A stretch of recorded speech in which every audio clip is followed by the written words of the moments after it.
18 horas. Notícias de Manaus, Amazonas, Brasil e do mundo. Agora na Mix. Legal, boa noite pra você em 100,7. Você na sintonia certa. Juntos, eu e ela e você, Karime Leão. Juntos em mais uma edição aqui do 18 Horas. Boa noite pra você que nos acompanha nas redes sociais, no @ 18 Horas News. Estamos juntos a partir de agora até as 7 da noite aqui no 18 Horas. Mix. Agora conferindo os destaques do programa 18 Horas de hoje. Festa Azulada. Caprichoso vence o Festival de Parintins e comemora o bicampeonato. Base de apoio de Jair Bolsonaro apresenta projeto para anistiar políticos que cometeram crimes eleitorais entre 2016 a 2022. Levantamento revela que mais da metade da população do Amazonas enfrenta problemas com a inadimplência. Governador do Amazonas, Wilson Lima, vai a Brasília e na agenda, reunião com a bancada amazonense. Agora 6 horas em ponto em Manaus, você na sintonia certa no melhor mix do Brasil e vamos juntos, hein, dando sequência na melhor programação, começando para você mais uma edição do 18 Horas, os destaques do dia. Segunda-feira, 3 de julho de 2023, no ar. 18 horas. Muito bem, hein?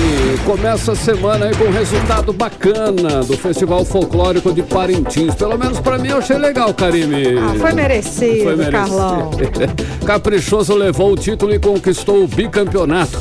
A Nação Azulada entrou na arena com muito luxo, garra e uma apresentação impecável e conquistou o título deste ano no evento que é o mais importante para o município e um dos mais tradicionais aqui no Amazonas. A disputa entre Caprichoso e Garantido já está no calendário do Brasil e do mundo, Karime. Exato, Carlão. E a cada ano que passa, a festa recebe mais visitantes. E esse ano não foi diferente. Segundo o governo do Amazonas, para esse festival teve um aumento de 20% no fluxo de aeronaves em comparação com o ano passado. Além disso, pelo menos 120 mil pessoas curtiram a disputa dos bumbás durante o festival, que movimentou cerca de 120 milhões de reais. Foram 3 noites de muita festa, torcida e competição. O Garantido buscava o 33º campeonato. Abriu as 3 noites com o tema Garantido por toda a vida. O Caprichoso buscava o bi. Encerrou aí as apresentações com o tema O Brado do Povo Guerreiro e acabou conquistando os jurados, cara. E a votação foi acirrada, viu? Caprichoso ganhou a primeira noite, Garantido levou a segunda e no empate no desempate, a Nação Azulada venceu a terceira noite, levando o campeonato. E o repórter André Meirelles está aqui com a gente ao vivo, acompanhou a apuração e conta os detalhes pra gente agora. Muito boa noite, André. Então, a diferença de votos foi mínima, né? Parece que foram 2/10 que decidiu esse campeonato. Boa noite, André. Conta pra gente. Exatamente, Karime e Carlão. Muito boa noite pra vocês. Boa noite a todos que nos acompanham aqui, os ouvintes da Mix 100.7. A gente traz exatamente aí. Hoje é só o que fala, né? Aqui pelo estado do Amazonas. Também a gente pode falar que esse assunto é nacional, né? E aí, faltando só 2/10, o Garantido perdeu a oportunidade de se tornar o campeão do festival e com o resultado final de 1.259 para o Caprichoso e 1.258,8 para o Garantido. O boi da Estrela Azul desbancou o boi do Coração Vermelho e venceu aí o 56º Festival Folclórico de Parintins. A disputa, inclusive, foi acirrada, né? E somente foi decidida, como você falou, Karime, na última noite. Caprichoso venceu a primeira e terceira noite de apresentações. O Bumbá Caprichoso conquista agora o bicampeonato. Por que o bicampeonato? Porque ele já venceu ano passado e vencendo esse ano de 2023, então ele se tornou bicampeão aí e usou o tema O Brabo do Povo Guerreiro. O resultado foi anunciado após a apuração das notas dos jurados realizado na tarde de hoje no Centro Cultural de Parintins, mais conhecido como Bombódromo de Parintins ali. As notas ficaram assim: na primeira noite, Caprichoso venceu com 419,8 contra 419,5 do Garantido. Na segunda noite, o Garantido venceu com 419,8 contra 419,5 do Caprichoso. E na terceira noite, o Caprichoso venceu com 419,7 contra 419,5 do Garantido. Né? Essa aí foi o resultado das 3 noites. Totalizando essa pontuação, né? Repetindo mais uma vez aqui para os nossos ouvintes, a pontuação ficou, o resultado final ficou aí 1.259 para o Caprichoso e 1.258,8 para o Garantido. Isso somando as 3 noites da pontuação. É o que dá aí, né, Karine, Carlão, essa diferença mínima de apenas 2 décimos. 2 décimos, foi acirrado. Para que o Garantido, né, e se empatasse, né, ia ter mais uma polêmica em torno desse festival. Conta mais, André. Exatamente.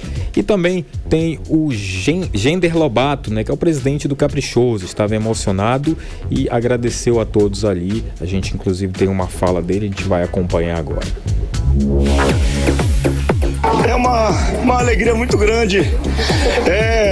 Terminamos um ciclo da nossa gestão com uma felicidade muito grande. Respeito aos artistas, aos trabalhadores, ao Festival de Parintins. Nós vencemos na arte, nós vencemos na arena, nós vencemos no amor, nós vencemos na emoção, nós vencemos com respeito ao festival. O Caprichoso respeitou os seus trabalhadores, respeitou os seus artistas. O Caprichoso respeitou o seu povo e o Caprichoso veio para a arena fazer 3 grandes noites de apresentação. Superação é quando você tem um incidente, quando pega fogo uma alegoria e você vai para a superação. O que aconteceu, no contrário, foi desorganização, é diferente. E o Caprichoso se preparou para isso. O Caprichoso se preparou para fazer o festival, dentro das condições que foram colocadas. Venceu o boi que se organizou. Venceu o boi que respeitou os seus artistas. Venceu o boi que fez e preparou o maior espetáculo que esse festival já viu. O Caprichoso preparou 3 grandes noites para que a gente pudesse apaixonar cada vez mais as pessoas e para que a gente pudesse trazer dignidade para esse povo caprichoso que estava entalado e que já sofreu muito e que hoje pode gritar: nós somos bicampeões do Festival 2023. Agradeço a Deus por finalizar esse mandato. Fiz, infelizmente, só 2 festivais. Eu lutava muito para que a gente pudesse fazer 3 festivais, para que a gente pudesse ser tricampeão. Deus não quis que eu disputasse 3 festivais, mas nós disputamos 2, Caru. E esses 2 festivais que nós disputamos, nós fizemos bonito. O Caprichoso é o boi do povo, o Caprichoso é o boi de gente simples, mas é de gente apaixonada, que não abandona o nosso boi. Ficamos as 3 noites, abrimos mão até mesmo do tempo de apresentação, para que o contrário pudesse ter tempo suficiente para arrumar suas alegorias. Isso aí é pensar no festival. Eu sabia o trabalho que a gente estava fazendo. Eu tinha segurança que o Caprichoso ia ser bicampeão, porque festival se vence na arena. 18 horas. Bem, a gente acompanhou aí Gender Lobato, que é o então presidente do Caprichoso. Inclusive, na fala dele, ele estava se despedindo aí, Karine, Carlão. Sim, ele já vai sair. Já temos o nome do novo presidente ou eles ainda vão escolher? Vão escolher ainda. E a gente estava falando sobre isso, né, que a gente ouviu na fala dele aí, que inclusive ele falou também sobre ter abrido mão aí do festival para ajudar o Bumbá Garantido. Né? Foi durante um tempo para se organizar. A gente sabe que esse ano a apresentação do Garantido veio comprometida por toda aquela história do ex-presidente, do presidente afastado, semanas antes do festival, ainda corria o risco do Garantido não se apresentar, enfim, teve toda essa polêmica e foi muito bacana do presidente do Caprichoso ter dito isso, que deixou, quem entendeu toda essa situação, mas foi uma apresentação mesmo luxuosa, foi muito bonita a festa deles, todos os 3 dias de apresentação, não é, André? Isso mesmo. E agora sobre o Garantido, presidente interino, o Adson Silveira, ele falou ali em mudanças administrativas que vai acontecer ainda esse ano. Abre aspas. Nós vamos fazer essa mudança administrativa e anunciar os novos diretores e realizar um seminário interno para avaliar no que podemos melhorar. Fecha aspas. Ele declarou isso após receber o resultado, né, da derrota, né, que por 2 décimos aí no caso garantido, não conseguiu então ser vitorioso. Mas essas são as informações até o momento. Se tiver alguma atualização também a gente pode trazer depois. Estamos aguardando onde que vai ser a festa da vitória, aqui, lá em Parintins, que já deve estar. Já está tudo certo. Com certeza já devem estar comemorando lá, né? Normalmente eu acho que quando ganha assim, já sai para comemoração. Lá tá fica certo. na comemoração. Mas amanhã a gente traz esses outros detalhes. Tá ótimo, André. Muito obrigada. Boa noite. Tchau, tchau. Valeu, André. Agora 6h09, você no melhor mix do Brasil. 18 horas. Olha só, os contribuintes do Amazonas pagaram 5,83% mais tributos federais, estaduais e municipais nos 6 primeiros meses deste ano do que pagou no mesmo período do ano passado. É o que aponta aí o impostômetro, painel eletrônico da Associação Comercial lá de São Paulo. Então, Carlão, vamos aos números. É o seguinte, nós pagamos nesse primeiro semestre mais de 18,69 bilhões de reais. E no mesmo período do ano passado foi 17,65 bilhões. Ou seja, pagamos aí cerca de 1 bilhão de reais a mais esse ano do que no ano passado. Olha só, o peso dos impostos e tributos compromete a renda das famílias. Estudo da Serasa aponta que o Amazonas tem 52,62% da população na lista de inadimplentes. Os dados são de maio e revelam essa triste realidade. O Amazonas está entre os 5 estados do país com mais da metade da população nesta condição, Karime. E ainda de acordo, Carlão, com a Serasa, em todo o país a inadimplência subiu em maio e já atinge 71,9 milhões de pessoas. Apenas no mês de maio, 463 mil pessoas tiveram nome negativado e passaram a constar da lista de inadimplentes no país. Olha só, a situação do Amazonas se repete em praticamente todo o Brasil, onde metade da população enfrenta problemas com a inadimplência. A situação foi agravada com a alta da taxa de juros. Vamos entender melhor essa matemática agora com a repórter Odineia Araújo. Sabe aquele ditado devo, não nego, pago quando puder? Pois é, ele foi adotado por praticamente metade da população brasileira no mês de maio. Aqui no Amazonas, metade da população também deve e não nega, só não tem como pagar. E aí foi parar na lista de devedores da Serasa. No total, 52,62% dos amazonenses estão na lista de inadimplentes no mês de maio. O Amazonas, aliás, está entre os 5 estados com mais da metade da população na condição de devedor. De acordo com a Serasa, a situação foi agravada com a subida da taxa de juros do Banco Central. O economista Orígenes Martins não vê um cenário tão promissor por enquanto. O número de famílias endividadas é cada vez maior e isso se deve basicamente a uma questão simples, quer dizer, em termos econômicos, né? O poder de compra das pessoas vai diminuindo por conta da inflação. O salário não aumenta, porém o preço dos alimentos, principalmente, e de tudo que a gente precisa comprar, aumenta por conta da inflação. A inadimplência no Brasil, aliás, há 20 meses seguidos não para de subir. De maio para junho, o crescimento foi de 0,65%. O estudo da Serasa revela que apenas em maio, 463 mil pessoas tiveram um nome negativado. O economista Orígenes Martins explica que a maior inadimplência da população está no cartão de crédito. As pessoas têm que recorrer a instrumentos de crédito, principalmente o cartão de crédito, que é o mais caro que existe, para poder satisfazer as suas necessidades. E aí as dívidas vão se acumulando e as pessoas vão se endividando, não vão pagando, a dívida vai aumentando e isso vai se tornando uma coisa insuportável. Só tem um jeito disso melhorar. É se resolver a questão monetária, fiscal e tributária. Se isso não acontecer, dificilmente vai se resolver. No total, são quase 72 milhões de pessoas com atraso nas contas, ou 44% da população do país. A maioria deve, em média, R$ 4.800. Os mais endividados são pessoas com idades entre 41 e 60 anos. Odinaia Araújo para o 18 horas.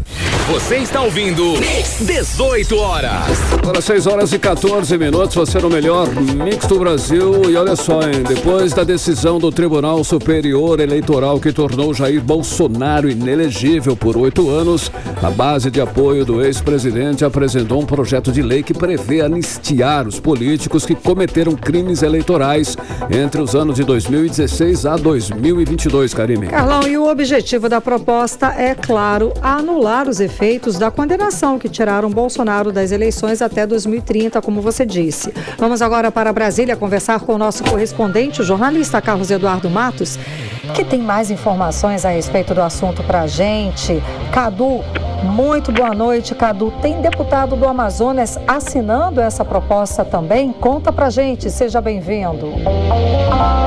Boa noite, Karine. Boa noite, Carlão. Boa noite, ouvintes do programa 18 horas. Sim, Karine, o deputado federal Capitão Alberto Neto é o coautor do projeto de lei número 3317 de 2023, que concede anistia aos políticos condenados por crimes eleitorais ou declarados inelegíveis a partir das eleições de 2016. Esse projeto, como você disse, Karine, Carlão também, e não é segredo para ninguém, tem o objetivo de livrar o ex-presidente Bolsonaro da condenação do TSE, que tornou ele inelegível até 2030. O Jair Bolsonaro foi julgado na semana passada, recapitulando, né, Karine, pelo colegiado do TSE, e com placar de 5-2. Ele foi condenado por crime de abuso político por causa daquela reunião com embaixadores em julho do ano passado, na qual ele fez acusações sem provas, né, contra o sistema eleitoral, colocando em xeque a confiabilidade das eleições e também o resultado das urnas. Pois bem, esse projeto, Karine, segundo o autor, o deputado Sanderson, do PL do estado do Rio Grande do Sul, visa corrigir e equilibrar eventuais distorções histórico-sociais. Isso daí é o que está na ementa do projeto, viu? E para ele, a condenação de Bolsonaro é sim considerada uma distorção. Então o projeto recebeu aí mais de 50 assinaturas de coautoria, entre elas a do deputado federal Capitão Alberto Neto. Outros 20 deputados também pediram para entrar nessa lista de coautoria, Karine, mas excedeu o limite previsto pela Câmara. O projeto foi protocolado no dia 30 de junho, a gente falou sobre esse projeto aqui no 18 horas, né, Karine, dias atrás, e agora o deputado Sanderson, junto com as lideranças da oposição, querem fazer uma pressão no presidente da Câmara, Arthur Lira, para que se coloque em pauta no plenário o requerimento de urgência de votação para essa matéria. Há, portanto, uma pressão política na Câmara para tentar livrar Jair Bolsonaro da inelegibilidade. E no Senado, Karine, também há um grupo de pressão com o mesmo objetivo. Os senadores bolsonaristas estão tentando empurrar para frente um projeto de lei que foi assinado e apresentado pelo senador Ciro Nogueira, que tem o mesmo objetivo, só que ele quer anistiar todos os políticos que cometeram crimes eleitorais desde 1994, Karine. Eita! Pode isso, tudo isso aí para livrar o capitão da condenação do TSE. Falando nisso, Karine, a defesa de Jair Bolsonaro vai apresentar um recurso no STF contra a condenação no TSE. E esse recurso vai ser analisado pelo ministro Alexandre de Moraes. Como ele é o presidente do TSE, então cabe a ele admitir ou não esse recurso, né? Então, para quem tinha alguma esperança de reviravolta, minha querida, esquece por enquanto, viu? Karine e Carlão. Cadu, olha só, a Câmara dos Deputados ficou de votar essa semana a reforma tributária e o arcabouço fiscal. Já começaram as votações por aí? Como é que tá? Quantas anda, Cadu? Por enquanto, nada, Carlão. O presidente da Câmara, Arthur Lira, prometeu uma semana intensa de votação das pautas econômicas, né? A gente vem falando sobre isso desde a semana passada, né?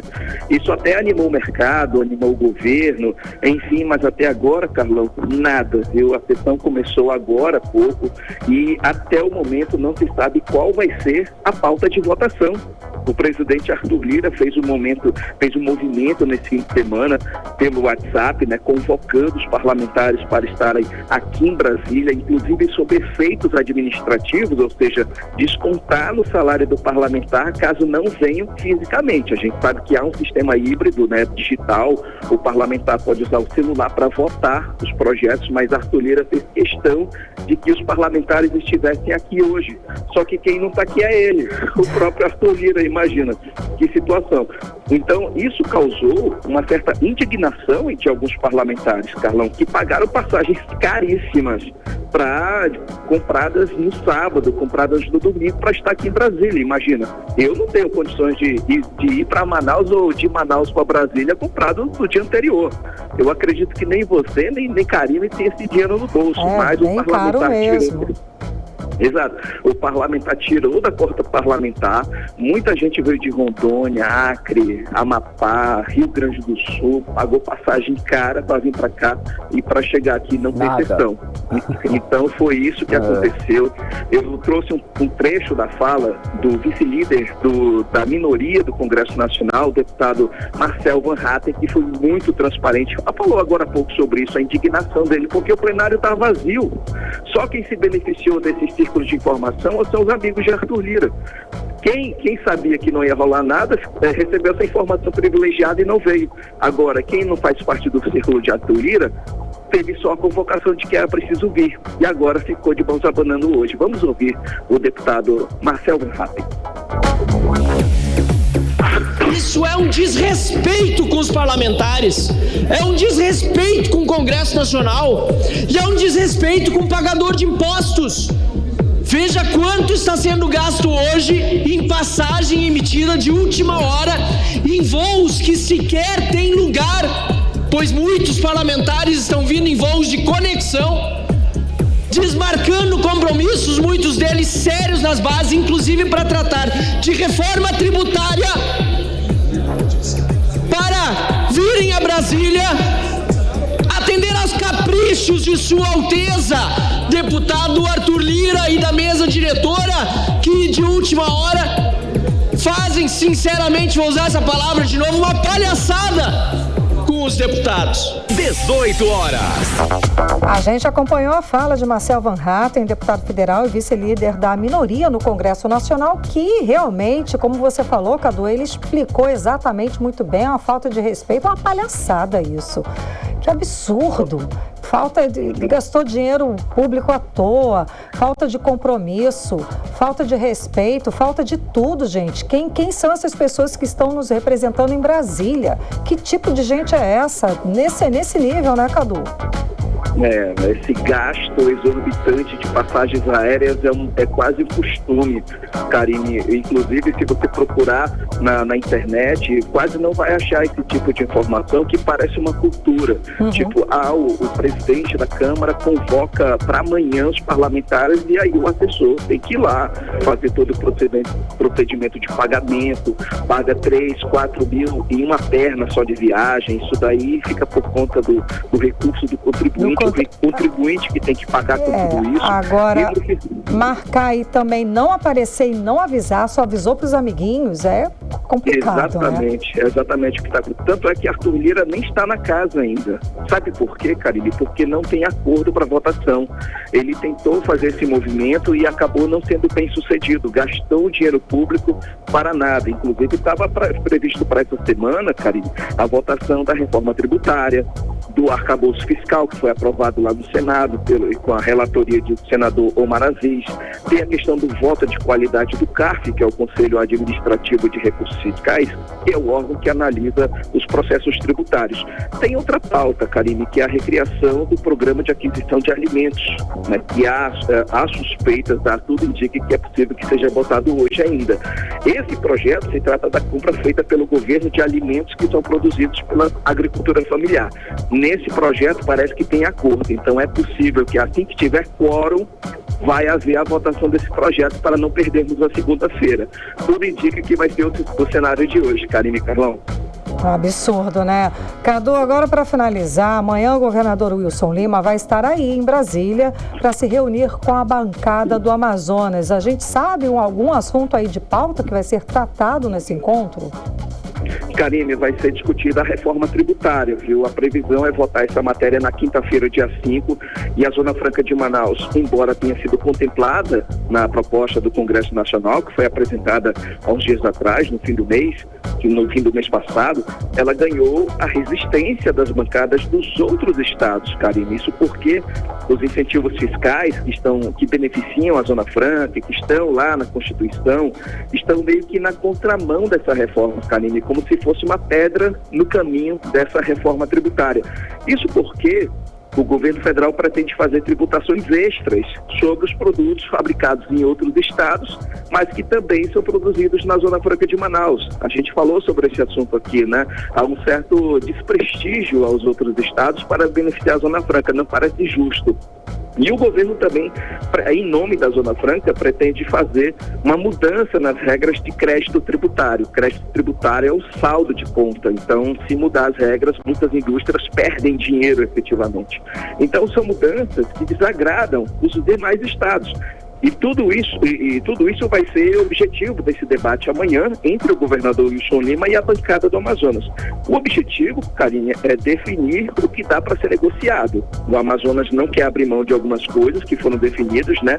Mas também não quer entrar em bola dividida com o resto do país. Então, o caminho, Karine, é a negociação. É provável que o governador Wilson Lima também se reúna amanhã com o relator da reforma tributária, o deputado Aguinaldo Ribeiro, e a ideia é apontar soluções para evitar o travamento dessa votação por causa da Zona Franca de Manaus. A gente sabe que a Zona Franca de Manaus é alvo de muito preconceito, muitas fake news, então, para evitar um maior desgaste, é preciso negociar. Volto com vocês, Karine e Carlão. Obrigada pelas informações, Cadu. Boa noite, bom trabalho.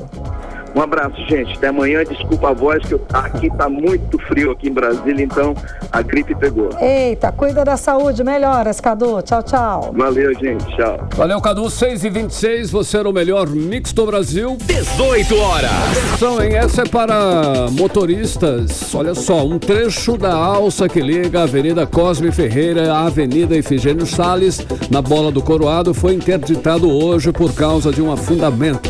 O trânsito de veículos ficou lento. Exato, Carlão. O que aconteceu? No sábado, a Prefeitura de Manaus informou que no local passam tubulações da empresa Amazonas Energia. A concessionária informou que enviou uma equipe para avaliar a situação e começar os reparos necessários caso confirme que o problema na tubulação é da concessionária. Mix. Daqui a pouco, aqui no 18 horas, Procon Amazonas retomou a fiscalização nos postos de gasolina em Manaus, que tem uma das gasolinas mais caras do país. É o nosso assunto em instantes. Mix. 6h27, você no melhor Mix do Brasil, conferindo os destaques do dia em mais uma edição do 18 horas. Agora nós vamos conferir tempo e temperatura para amanhã, terça-feira. É com você, Karine. Previsão do tempo. A previsão para amanhã é de sol e aumento de nuvens durante a manhã, com pancadas de chuva à tarde e à noite, de acordo com informações do Climatempo. A mínima prevista é de 23 graus, a máxima pode chegar a 33 graus. As chances de chuva são de 80% e a umidade relativa do ar fica entre 55% e 98%. Mix. Gasolina está mais cara em Manaus, pessoal. Desde sexta-feira, o litro do combustível subiu de R$ 5,99 para R$ 6,29. O aumento aconteceu mesmo após a redução feita pela refinaria da Amazônia em 22 centavos para o litro da gasolina. Pois é, Carlão. Vou lembrar também que na última quarta-feira, a medida provisória que fixava alíquotas menores de impostos federais para a gasolina e para o etanol perdeu a validade. Logo depois, os preços foram reajustados. Para a gente ter uma ideia, a tributação sobre a gasolina aumentou de 29% para 35,3%. E sobre o etanol foi de 12,9% para 18,8%. Olha, e justamente para fiscalizar os preços, Procon Amazonas retomou a fiscalização nos postos de gasolina de Manaus, que tem uma das gasolinas mais mais caras do país. Vamos acompanhar os detalhes agora na reportagem de Odneia Araújo. Quem deixou para abastecer o carro hoje de manhã teve que pagar 30 centavos a mais no litro da gasolina nos postos de Manaus. De R$ 5,99, o litro do combustível subiu para R$ 6,29 no fim de semana. O curioso é que a refinaria da Amazônia, REAM, enviou comunicado à imprensa na última sexta-feira, informando que reduziu em 22 centavos o preço do litro da gasolina para as distribuidoras. Para o economista e ex-deputado estadual Serafim Correa, os donos dos postos de combustível precisam esclarecer esse aumento no preço do produto, uma vez que compraram a gasolina mais barata. Tem coisas que não se encontra explicação. Em Manacapuru, os combustíveis são mais baratos do que em Manaus. Qual é a explicação para isso? Então entendo que o sindicato dos postos, que o PROCON, que o Ministério Público devem apurar isso e ver qual é a razão, qual é a explicação. Porque eu confesso que não encontro explicação para essa distorção que é tamanha. Além de ser uma das mais caras do Brasil, ainda tem essa contradição de que em Manacapuru, distante de Manaus 65, 70 quilômetros, é mais barato do que em Manaus. O 18 Horas tentou ouvir o Sindicato dos Postos de Combustíveis do Amazonas, o Sindicombustíveis, mas até o fechamento desta edição, eles não enviaram resposta. Já o Procon Amazonas retomou hoje a fiscalização aos postos de combustíveis, conforme o seu diretor-presidente, Jalil Frache. Em visita a alguns postos, nós identificamos que a distribuidora teria aumentado o valor de revenda do preço do combustível para os postos. Ou seja, os postos não teriam como reduzir. Ao contrário, teriam que aumentar para acompanhar. Reduções anunciadas por parte da refinaria local, que é privatizada, cobrança dos tributos federais, na verdade, volta da cobrança dos tributos federais e aumento do preço da gasolina no preço bomba. Isso é um conjunto de coisas que estão acontecendo dentro do mercado de consumo nesse setor do mercado e que a população tem sido de forma direta impactada. Então essa tem sido uma grande dificuldade que nós estamos encontrando nesse segmento de fiscalização, porque o objetivo é que o consumidor final pague um preço mais justo, um preço menor pelo combustível, mas o consumidor final só pode pagar se esse valor do insumo chegar mais baixo até os postos. Então, dentro dessa cadeia, nós temos também que realizar esse trabalho.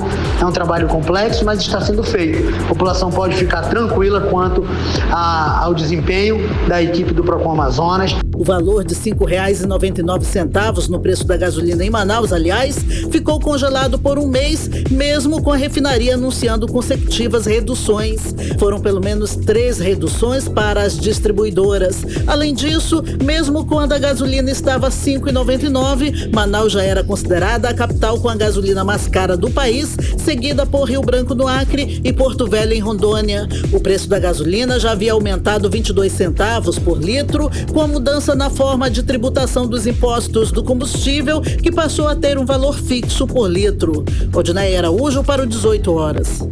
Você está ouvindo 18 Horas. E a inteligência da Polícia Federal do Amazonas tem novo delegado. O setor de inteligência policial da Superintendência Regional de Polícia Federal do Amazonas está com um novo delegado, que o escolhido foi o policial federal Celso Antônio Vieira de Paiva Júnior, que teve a nomeação divulgada no Diário Oficial da União desta segunda-feira, dia 3. A determinação da nomeação do delegado é do diretor de gestão de pessoas da Polícia Federal substituto Antônio Gabriel Lima Pucci Filho. 6h33. Olha só, os primeiros resultados do censo divulgado na última semana pelo IBGE continuam gerando polêmica por causa da diminuição do número de habitantes em várias cidades do país. A Confederação Nacional de Municípios estima que com os novos indicadores populacionais do censo de 2022, pelo menos 770 cidades vão ter perda perdas de recursos em diversos programas federais que consideram o contingente populacional. E o maior impacto é esperado nas regiões Norte e Nordeste, Karine. Exatamente, Carlão. E isso, apesar do Amazonas ter registrado um crescimento populacional de 1,3%, mais do que a média do país, inclusive, que foi de 0,52%. Aqui no estado, cerca de 61% dos municípios do interior perderam, aliás, a população por conta desse censo e vão ser negativamente afetados. E de cara destaco logo o Parintins, onde acabou de ter o Festival Folclórico, que perdeu 5,55% da sua população em 12 anos. Nesse período, a cidade perdeu mais de 5 mil habitantes. Karine, olha só, o município tinha 102.033 habitantes e hoje soma um total de 96.372 habitantes. Outros 12 municípios do Amazonas que perderam população entre 2010 e 2022 foram Santa Isabel do Rio Negro, Barcelos, Borba, Maranhão, Coari, Anamã, Rio Preto da Eva, Careiro da Várzea, Manaquiri, Nova Olinda do Norte e Guajará. Pois é, e o presidente da Associação Amazonense de Municípios, o prefeito de Rio Preto da Eva, Anderson Souza, falou com a gente sobre o assunto e criticou o levantamento do IBGE. Vamos ouvir. Nós vemos aqui um resultado caótico, em que este resultado farão com que os municípios tenham perda no seu repasse do FPM, quando ele vai receber a sua verba na área de saúde, na área de educação, na área de assistência social. Vários programas, eles são direcionados, eles têm a sua contabilidade feita pelo resultado deste censo mal feito. O IBGE deveria ter tido, no período em que recebeu um recurso a menor para fazer este censo, ele não teve condições de contratar as pessoas suficientes, não teve condições de contratar veículos, motocicleta, contratar os barcos para poder chegar aos mais longínquos lugares dessa região, principalmente do Amazonas, em que 61% dos nossos municípios foram prejudicados. É lamentável ver que este resultado é um verdadeiro fiasco. E nós iremos continuar lutando junto ao governo federal, junto à justiça, mostrando que o IBGE foi irresponsável em fazer este trabalho, em dar esse resultado como conclusivo, deixando o Amazonas, o estado com maior prejuízo, porque não houve nos municípios a chegada do recenseador.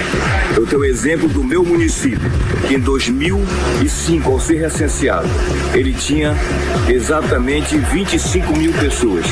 E hoje o município que tem mais de 50 mil pessoas, o recenseador chegou apenas a 24 mil pessoas. É lamentável ver a forma com que o IBGE encarou as audiências públicas, que muitas vezes, por 2 momentos, nós fomos discutir, nós fomos ali mostrar que estava irreal, que não precisava eles dar esse resultado depois de irem para o campo. Eles precisavam continuar no campo, continuar falando, continuar mostrando de que tinha que chegar nesses lugares. Todas as prefeituras colocaram os ACS, os ACE, as pessoas da área de educação, da saúde, da assistência social para acompanhar o IBGE, mas se negaram a ter o acompanhamento, com receio de que iriam ser enganados. Pelo contrário, os municípios foram enganados. Lamentamos todo esse fato. Você está ouvindo 18 horas. Bom, e como teve toda essa polêmica envolvendo 770 municípios do país, o governo federal decidiu que esse ano não haverá mudança na distribuição de verba. O Tribunal de Contas da União estabeleceu que vão ser aplicados os mesmos parâmetros de distribuição utilizados no ano passado. Karine, outro levantamento que vai impactar negativamente os municípios do Amazonas é sobre a arrecadação estadual. O governo do estado estado arrecadou 6,15% menos no primeiro semestre deste ano, em comparação com o do mesmo período do ano passado. Isso de acordo com dados do Portal de Transparência do Estado. Exato. E por que isso aí é negativo para os municípios? É que a arrecadação impacta nos repasses do governo estadual para os municípios, com a partilha do ICMS e do IPVA. E quanto maior a arrecadação desses tributos, é claro, maior é o repasse para cada município. E nos primeiros 6 meses deste ano, foram arrecadados 14,2 bilhões de reais, contra 15,2 bilhões de reais registrados no ano passado, ou seja, ficou menor, né? Olha só, e esse resultado aí, Karime, ele vai na contramão dos últimos anos. O Amazonas registrou crescimento na arrecadação em 2020, 2021 e 2022. Mas, apesar do levantamento, ainda não é possível afirmar qual será o resultado de 2023. 18 horas. Atenção que começou a valer hoje a resolução do Conselho Nacional de Trânsito que estabelece as novas regras para ciclomotores, bicicletas elétricas, skates e patinetes elétricos. As medidas do órgão federal reforçam que o condutor de scooter, por exemplo, precisa ter a carteira de habilitação categoria A ou uma autorização ACC específica para esse tipo de veículo. Essa regra já está valendo, gente. E o repórter André Meirelles conta mais pra gente. As novas regras para a condução de ciclomotores, bicicletas elétricas, definidas pelo Conselho Nacional de Trânsito, o CONTRAN, em junho, entram em vigor nesta segunda-feira. Os condutores de scooters elétricas agora terão que ter habilitação. Os veículos também estão proibidos de trafegar em ciclovias. Os condutores dessas motonetas, com potência de 4.000 watts ou 50 km por hora, devem ser maiores de 18 anos e a habilitação será exigida. Segundo a definição do CONTRAN, a documentação dos ciclomotores, como o Registro Nacional de Veículos Automotores e licenciamento, será exigida e fiscalizada somente em janeiro de 2026. Será ainda concedido um período com início de novembro deste ano até o dia 31 de dezembro de 2025, com o propósito de possibilitar que os proprietários destes veículos regularizem os documentos. A regularização obrigatória deverá ser realizada junto ao Departamento Estadual de Trânsito, como explica o secretário nacional de Trânsito, Adroaldo de Lima. Sobre o que precisa e o que não precisa de habilitação para pilotar esses veículos. Então, essa resolução pacifica o entendimento e, ao mesmo tempo, permite que a gente alcance o equilíbrio necessário entre a questão da segurança e a necessidade de também se incentivar a micromobilidade, tá? Isso é muito importante. A micromobilidade, ela é longe de a gente querer demonizar a micromobilidade, a gente quer incentivá-la, especialmente a micromobilidade elétrica, porque está nessa agenda sustentável e é esse o caminho que a gente tem que seguir. No caso das bicicletas elétricas e patinetes automáticos, não são considerados como ciclomotores. Eles podem circular nas ciclovias. É importante destacar que os condutores destes veículos precisam observar as exigências de segurança. André Meirelles para o 18 horas. Você está ouvindo 18 horas. Muito bem, 6 horas e 42 minutos. Você no melhor mix do Brasil. E daqui a pouquinho você confere aqui no 18 horas que as alianças políticas foram firmadas nos camarotes de Parintins. Você vai ficar sabendo quais foram daqui a pouquinho no 18 horas. Mix. Olha só, o programa Desenrola Brasil do governo federal pretende beneficiar até 70 milhões de brasileiros endividados, reduzindo em até 40% a inadimplência do país. Que bom, hein, Karime? Seria ótimo. Tomara que seja lançado também, né? Antes disso, o Ministério da Fazenda publicou na última semana as regras e condições para aderir ao programa emergencial de renegociação de dívidas do governo federal. Ainda não está nada certo, gente. Eles ainda estão aí falando sobre as regras. Mas vamos entender melhor como que deve ficar esse programa do governo federal agora na reportagem de Odinei Araújo.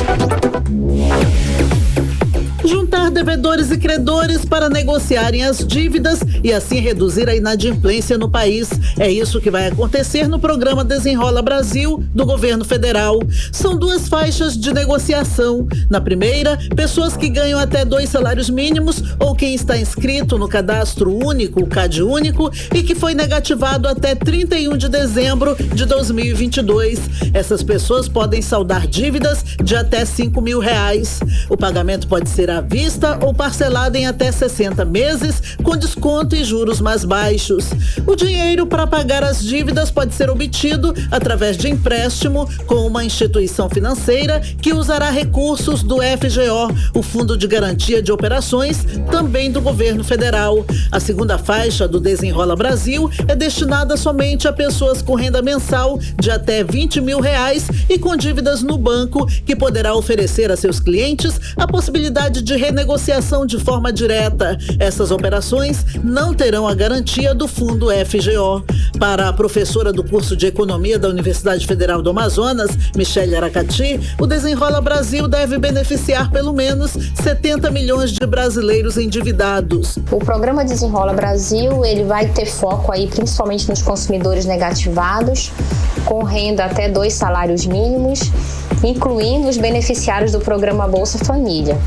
Entre as vantagens, nós temos aí o prazo de pagamento em 60 meses e as taxas de juros que são atrativas em relação às taxas de juros praticadas pelos outros créditos.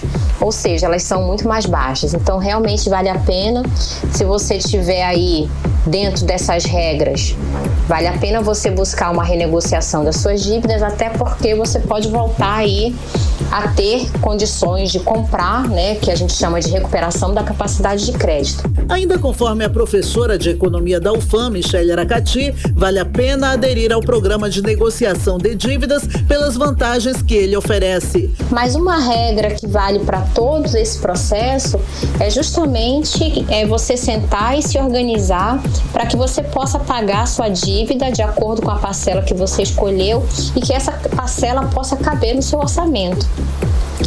Uma outra dica que eu deixo também é que você coloque o pagamento da dívida como prioridade, para que você não volte a se tornar um consumidor inadimplente. Odinei Araújo para o 18 horas.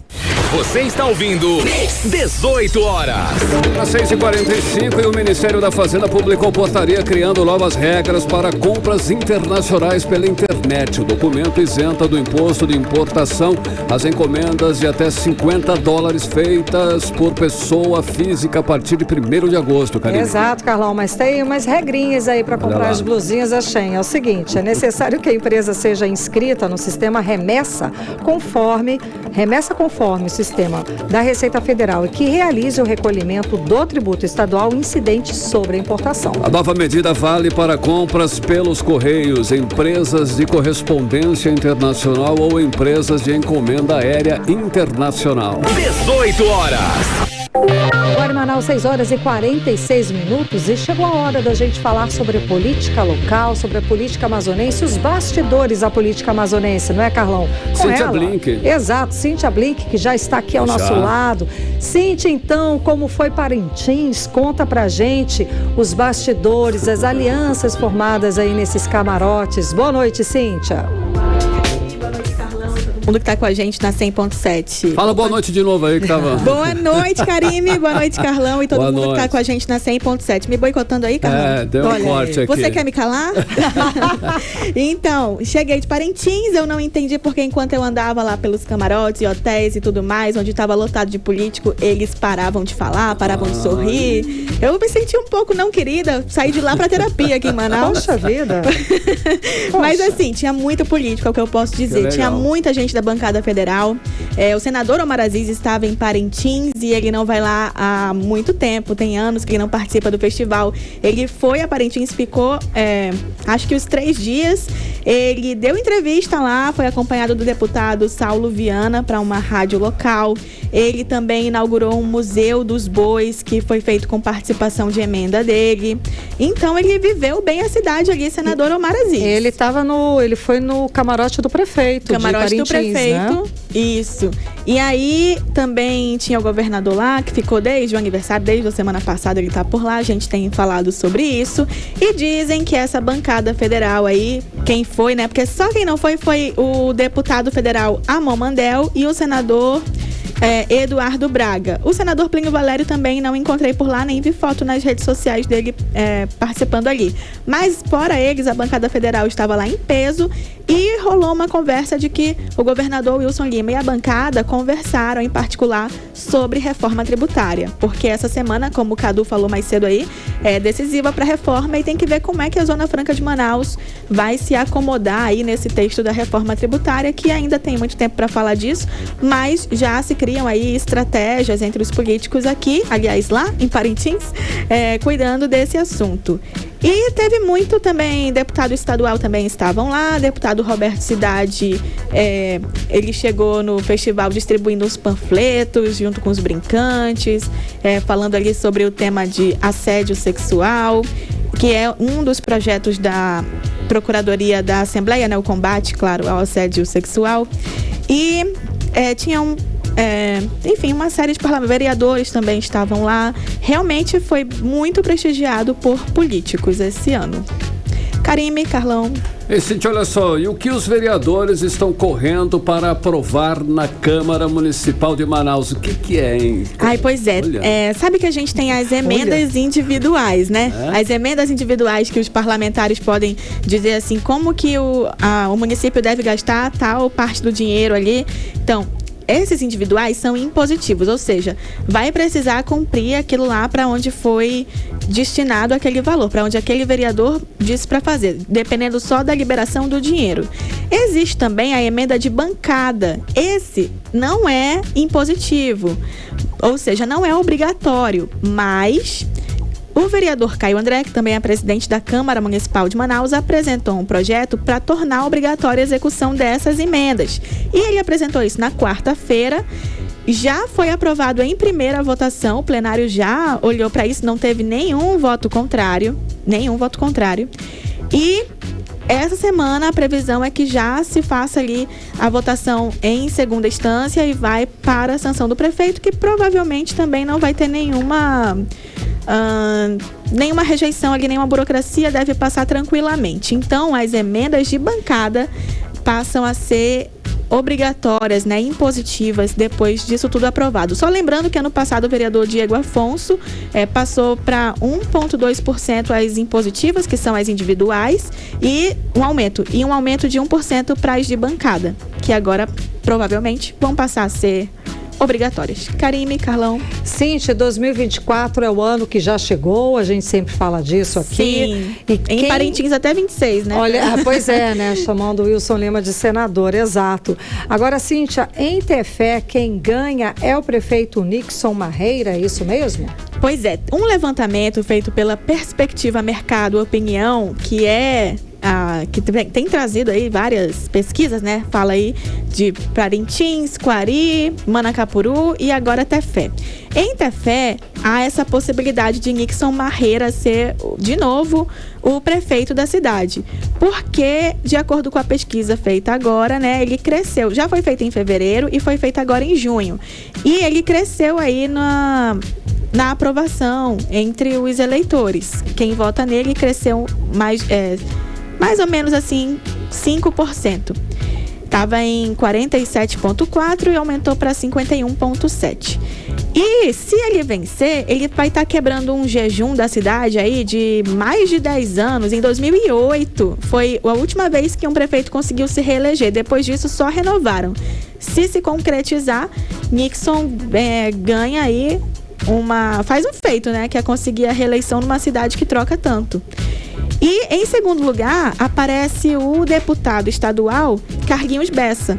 O Nixon aparece com 51,7% e o Carlinhos Bessa, esse segundo lugar, nada ameaçador, porque está com 21,9%, quer dizer, bem distante ali, né? Mas, por enquanto, se mantiver assim, a briga fica entre Nixon e Carlinhos Bessa. Claro que tem muita água para rolar. A gente está ainda em julho de 23, a eleição é só ano que vem. Mas essa já mostra, assim, essa pesquisa já mostra pra gente a temperatura do que vai ser por lá. E para finalizar, eu queria contar uma coisinha que eu vi agora, que é o vereador Roberto Sabino. Ele está criando um projeto de lei para que advogados possam furar a fila em agências bancárias, em concessionárias, em permissionárias do serviço público. Oi, e por quê? Eu já ia mandar um eita, e por quê? Como pois assim? Né? Eles não estão grávidos, eles não são idosos, eles não têm nenhum tipo de prioridade ali, mas para o vereador eles precisam de prioridade sim, porque eles representam lá os seus clientes que precisam de rapidez no trâmite jurídico da coisa. Sim. Então, nada mais justo para o vereador do que os advogados furarem a fila, ora. Agora a gente tem que ver se a Câmara vai aprovar. Vamos lembrar que são 41, né? A ideia foi de 1, mas todos os outros lá podem se manifestar e... Enfim... Vamos ver como é que o povo... tem muito advogado ali? Tem muito parente advogado, filho de advogado, esposa de advogado? Pode ser. É um ambiente que é fácil ter advogado, né? Quer dizer, mais gente formada em direito do que advogado, né? Pronto. Aí explicou tudo, Cíntia. Mas vamos ver se vai ter mais essa vantagem. Vou atrás de vantagens que advogados têm. Boa. E traz pra gente. E trago pra você amanhã. E Cíntia, você azulou, Cíntia? Eu azulei total. Olha aí. Toda feliz, chegou cantando. Valeu, eu sei a letra. Com a toada na ponta da língua, Carlão. Tchau, até amanhã. Até amanhã, 6h54. 18 horas. E agora nós vamos conferir tempo e temperatura para esta noite de segunda-feira com você, Karine. Previsão do tempo. Vamos lá, e a previsão é de pancadas de chuva durante a noite e a madrugada, segundo informações do Climatempo. As chances de chuva são de 90%, a mínima prevista de 24 graus, a máxima não deve passar dos 31 graus. A umidade relativa do ar fica entre 45% e 96%. Mix. 18 horas. Esporte. E é com ele, Cid Soares, já aqui com a gente ao vivo. Cid Soares, boa noite. O que temos de novidade para esta segunda-feira? Cara, tá tudo lotado aqui, tudo lotado. Vai lá, vai contar falando. tudo. Tá bom, vamos lá. Começar aqui pelo sábado, né? Bom, olha, o Princesa empatou com o São Raimundo lá em Roraima, né, fora de casa, em 1-1. Na 12ª rodada da Série D, o São Raimundo de Roraima viaja para Macapá, onde enfrenta o Trem do Amapá no próximo domingo, dia 9. E já, né, no estádio Zerão. No mesmo dia teremos um clássico amazonense, o Princesa dos Solimões, no Gilberto Mestrinho, contra o Nassa Nacional. Falando em Nacional, o Leão venceu o Trem, né, por 2-0 e garantiu aí a classificação para a próxima fase da Série D com 3 rodadas de antecedência. E a Aparecidense quebrou o jejum de 4 jogos e venceu o Manaus no último sábado por 1-0, em partida válida pela 11ª rodada da Série C do Campeonato Brasileiro. Neste momento, 4 equipes compõem o Z4. Aparecidense, Manaus, Altos e Floresta, todos com 10 pontos.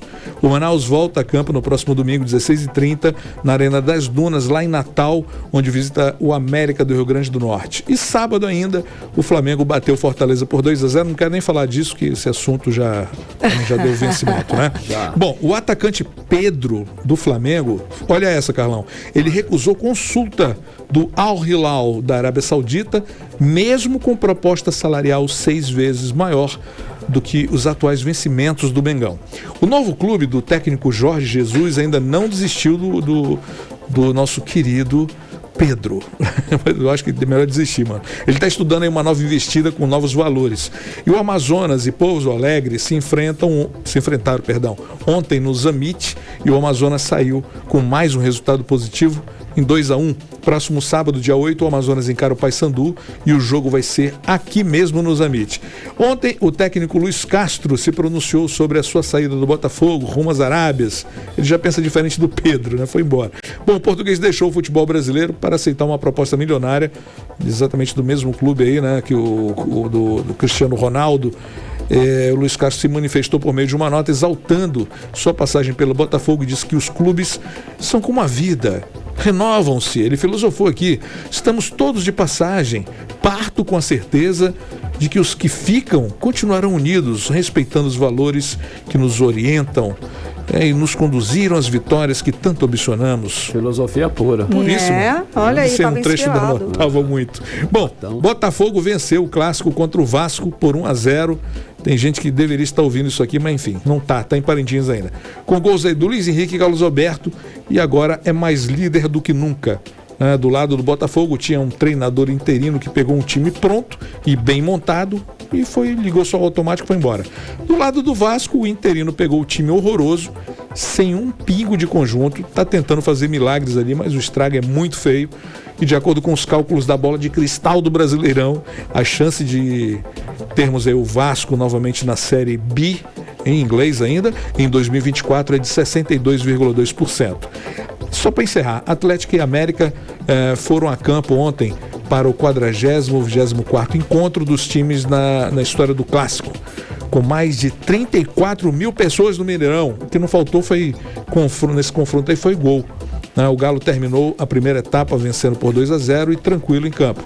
No segundo tempo, Coelho acordou, chegou ao empate e por pouco não virou o placar. Era o que tínhamos para hoje. Ok, Cid Soares, muito obrigada pelas informações. Amanhã tem mais.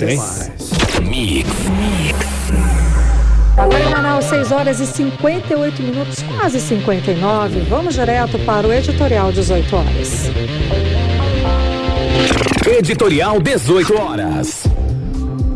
Hoje é uma data especial na história da luta pelas mulheres brasileiras lutando pela igualdade. Foi sancionada a lei que busca garantir a igualdade salarial e de critérios de remuneração entre mulheres e homens.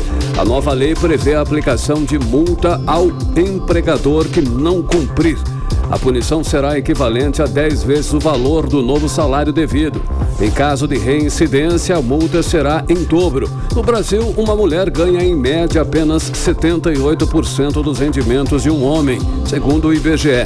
A nova lei aumenta o tamanho do prejuízo no bolso de quem discrimina as mulheres no trabalho e deve acelerar a mudança para que elas passem a ter na prática os direitos que já têm e que ficam apenas na letra morta das leis. 18 horas. Olha, 6h59, tem a saideira, Karine? Tem sim, de trânsito, gente. É o seguinte, uma carreta perdeu o controle e acabou atingindo um carro de passeio que trafegava pela Avenida do Turismo agora à noite. O acidente aconteceu no sentido centro-bairro, próximo ao Copacabana Choperia, no Tarumã, na zona oeste de Manaus. Segundo os agentes de trânsito que estão no local, não há feridos. O dano, foi só material. Mas o trânsito no local apresenta lentidão. Agora sim, 7h, Karine, finalizando mais uma edição do 18 horas. Boa noite. Boa noite, um beijo, até amanhã. Até amanhã. Você ouviu 18 horas. As notícias do Brasil e do mundo. De volta amanhã.